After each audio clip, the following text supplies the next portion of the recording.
오늘은 사무엘상 4장입니다. 3장까지 우리는 한나의 기도, 엘리 가문의 타락, 그리고 사무엘이 하나님의 선지자로 세워지는 과정을 살펴보았습니다. 오늘 4장은 그동안 예고되어 왔던 엘리 가문에 대한 심판이 실제로 이루어지는 장입니다. 오늘 본문은 크게 세 부분으로 나뉘는데요.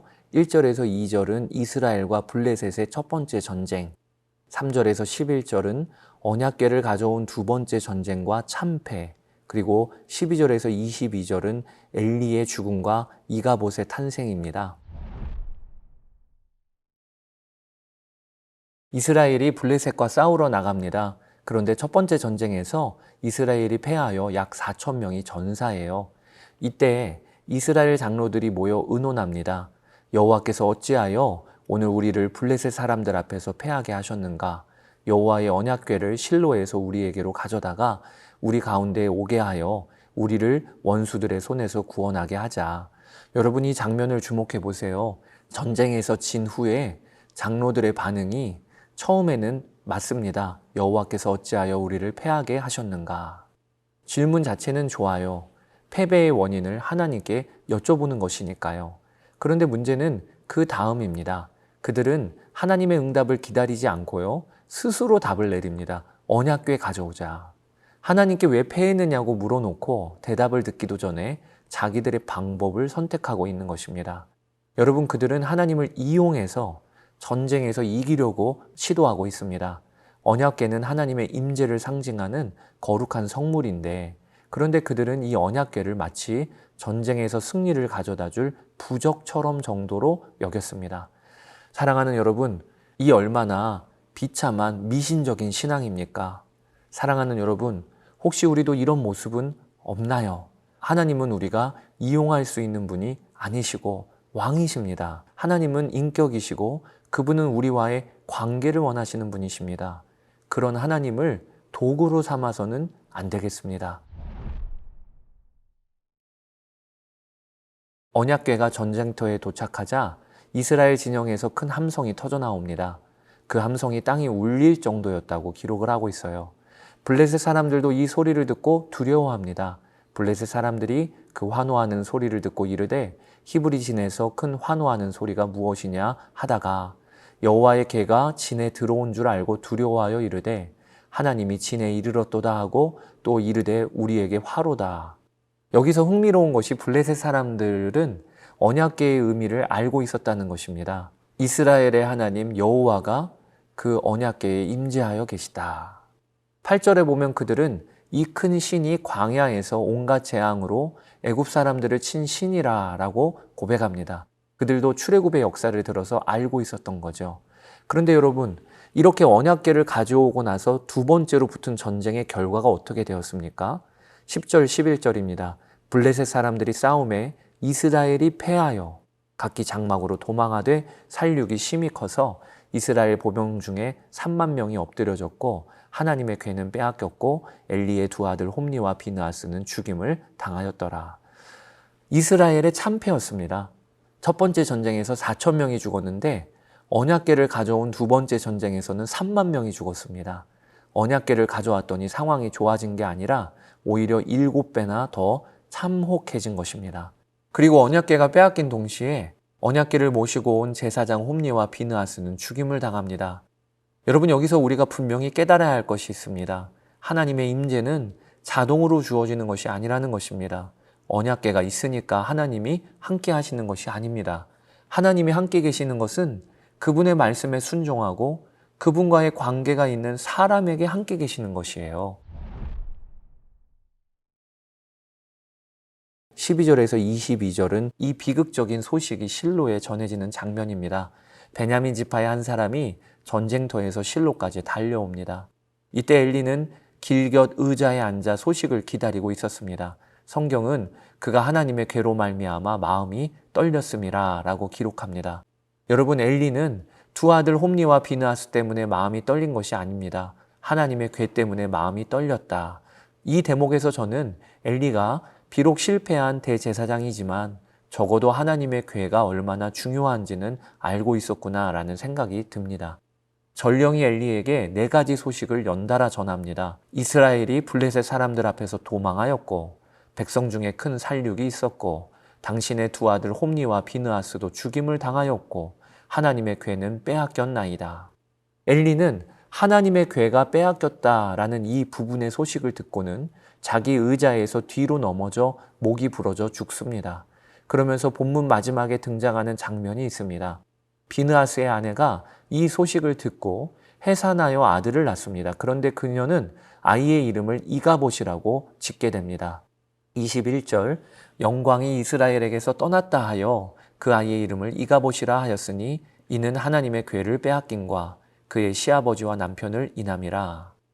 여기 이가봇은 영광이 없다 혹은 영광이 떠났다라는 뜻입니다. 히브리어 카보드가 영광이라는 뜻인데 그 앞에 부정을 나타내는 이가 붙은 것입니다. 여러분, 이가봇, 영광이 이스라엘에게서 떠났다. 이 이름은 사무엘상 4장 전체를 요약하는 한 단어라 볼 수 있겠습니다. 하나님의 영광이 이스라엘에게서 떠났습니다. 더 정확히 말하면 이스라엘이 하나님의 영광을 버린 것입니다. 하나님이 이스라엘을 버리신 것이 아니고 이스라엘이 하나님을 버렸기에 이 비극이 일어난 거예요. 사랑하는 여러분, 오늘 사무엘상 4장을 통해 우리가 붙잡을 것을 나누며 마무리하겠습니다. 첫째, 하나님을 이용하려 하지 말고 하나님 앞에 나아가야 한다는 것입니다. 이스라엘 장로들은 언약궤를 가져오면 승리할 줄 알았어요. 그러나 하나님은 도구가 아니십니다. 하나님과의 관계없이 하나님의 것들만 가져와서는 아무 소용이 없는 거예요. 참된 신앙은 하나님을 이용하는 것이 아니라 하나님을 왕으로 모시고 나를 내려놓는 것입니다. 둘째, 하나님의 임재가 우리의 가장 귀한 것이 되어야 한다는 것입니다. 엘리는 두 아들의 죽음보다 하나님의 괴를 잃은 것에 무너졌습니다. 비느하스의 아내도 영광이 떠났다라고 고백했습니다. 여러분, 오늘 본문에 담긴 가장 큰 비극이 무엇입니까? 우리가 가장 두려워해야 될 일은 무엇이 되어야 합니까? 재물을 잃는 것입니까? 건강을 잃는 것입니까? 아닙니다. 가장 두려운 일은 하나님의 영광, 하나님의 임재가 내 삶에서 떠나는 것입니다. 오늘 하루 하나님의 임재를 가장 귀한 것으로 여기며 그분 앞에 겸손히 나아가는 여러분 되시기를 축복합니다. 우리가 하나님을 존중하고 하나님을 왕으로 모시며 살면 절대 하나님의 임재와 영광은 우리를 떠나지 않게 될 것입니다. 이것을 기억하며 사무엘상 4장을 함께 읽어보시겠습니다. 제4장.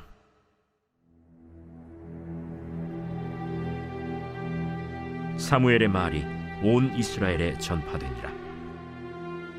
이스라엘은 나가서 블레셋 사람들과 싸우려고 에베넷을 곁에 진치고 블레셋 사람들은 아벡에 진쳤더니 블레셋 사람들이 이스라엘에 대하여 전열을 벌이니라. 그 둘이 싸우다가 이스라엘 블레셋 사람들 앞에서 패하여 그들에게 전쟁에서 죽임을 당한 군사가 4,000명가량이라. 백성이 진영으로 돌아오매 이스라엘 장로들이 이르되, 여호와께서 어찌하여 우리에게 오늘 블레셋 사람들 앞에 패하게 하셨는고, 여호와의 언약궤를 실로에서 우리에게로 가져다가 우리 중에 있게 하여 그것으로 우리를 우리 원수들의 손에서 구원하게 하자 하니, 이에 백성이 실로의 사람을 보내어 그룹 사이에 계신 만군의 여호와의 언약궤를 거기서 가져왔고, 엘리의 두 아들 홈니와 비느하스는 하나님의 언약궤와 함께 거기에 있었더라. 여호와의 언약궤가 진영에 들어올 때에 온 이스라엘이 큰 소리로 외치매 땅이 울린지라. 블레셋 사람이 그 외치는 소리를 듣고 이르되, 히브리 진영에서 큰 소리로 외치면 어찌 됨이냐 하다가 여호와의 궤가 진영에 들어온 줄을 깨달은지라. 블레셋 사람이 두려워하여 이르되, 신이 진영에 이르렀도다. 우리에게 화로다. 전날에는 이런 일이 없었도다. 우리에게 화로다. 누가 우리를 이 능한 신들의 손에서 건지리요? 그들은 광야에서 여러 가지 재앙으로 애굽인을 친 신들이니라. 너희 블레셋 사람들아, 강하게 되며 대장부가 되라. 너희가 히브리 사람의 종이 되기를 그들이 너희의 종이 되었던 것 같이 되지 말고 대장부같이 되어 싸우라 하고 블레셋 사람들이 쳤더니 이스라엘이 패하여 각기 장막으로 도망하였고, 살육이 심히 커서 이스라엘 보병에 엎드러진 자가 3만 명이었으며 하나님의 궤는 빼앗겼고 엘리의 두 아들 홈니와 비느하스는 죽임을 당하였더라. 당일에 어떤 베냐민 사람이 진영에서 달려나와 자기의 옷을 찢고 자기의 머리에 티끌을 덮어쓰고 실로에 이르니라. 그가 이를 때는 엘리가 길 옆 자기의 의자에 앉아 기다리며 그의 마음이 하나님의 궤로 말미암아 떨릴 즈음이라. 그 사람이 성읍에 들어오며 알림에 온 성읍이 부르짖는지라. 엘리가 그 부르짖는 소리를 듣고 이르되 이 떠드는 소리는 어찌 됨이냐? 그 사람이 빨리 가서 엘리에게 말하니 그때 엘리의 나이가 98세라. 그의 눈이 어두워서 보지 못하더라. 그 사람이 엘리에게 말하되 나는 진중에서 나온 자라. 내가 오늘 진중에서 도망하여 왔나이다. 내 아들아, 일이 어떻게 되었느냐? 이스라엘이 블레셋 사람들 앞에서 도망하였고 백성 중에는 큰 사륙이 있었고 당신의 두 아들 홈니와 비느하스도 죽임을 당하였고 하나님의 궤는 빼앗겼나이다. 하나님의 궤를 말할 때 엘리가 자기 의자에서 뒤로 넘어져 문 곁에서 목이 부러져 죽었으니 나이가 많고 비대한 까닭이라. 그가 이스라엘의 사사가 된 지 40년이었더라. 그의 며느리인 비느하스의 아내가 임신하여 해산 때가 가까웠더니 하나님의 궤를 빼앗긴 것과 그의 시아버지와 남편이 죽은 소식을 듣고 갑자기 아파서 몸을 굽으려 해산하고 죽어갈 때 곁에 서 있던 여인들이 그에게 이르되 두려워하지 말라. 내가 아들을 낳았다. 하되 그가 대답하지도 아니하며 관념하지도 아니하고 이르기를 영광이 이스라엘에서 떠났다. 하고 아이 이름을 이가봇이라 하였으니 하나님의 궤가 빼앗겼고 그의 시아버지와 남편이 죽었기 때문이며 또 이르기를 하나님의 궤를 빼앗겼으므로 영광이 이스라엘에서 떠났다. 하였더라.